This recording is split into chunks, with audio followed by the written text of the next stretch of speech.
carbohydrates. They're in almost everything we eat. Sometimes we don't even realize how many carbs are in our diets. The food pyramid says that's a good thing, that we need carbs. Well, I disagree. Carbs are made directly into energy, burning them instead of fat. This causes fat to build up and, well, make you fat.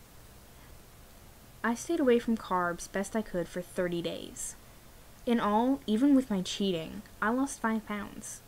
I didn't work out at all, so it had to be my diet. I also had a higher energy level and optimism. For those of you who don't know, carbohydrates are sugars, grains, and starches.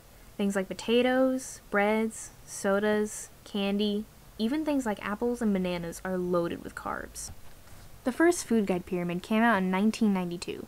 This is when a second spike in our obesity rates happened. The first one was around the 1950s and 60s, when drive-thrus, TV dinners, and convenience foods were introduced.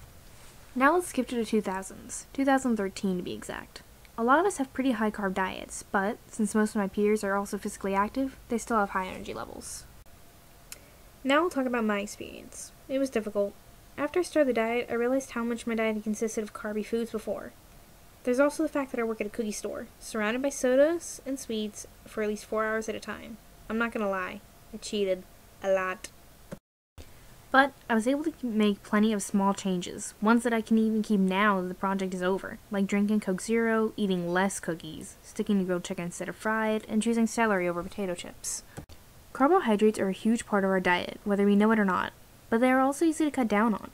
Making small changes in your diet can help a lot when it comes to your intake, and a lower carb intake can improve your health in ways like increased energy, less cravings, better mood, and better dental hygiene. These are only a few of the benefits listed by Laura Dawson on lowcarbdiet.about.com. But you have to remember, this is a low-carb diet, not a high-protein one. But you can eat all the bacon you want and still lose weight. To wrap this up, carbs are everywhere. While it's almost impossible to completely avoid them, it's also easy to cut down on them. It can have a lot of health benefits in the end. Do yourself and your body a favor, one that doesn't even require working out, and cut the carbs. It's healthy and easy. Also bacon. All the bacon.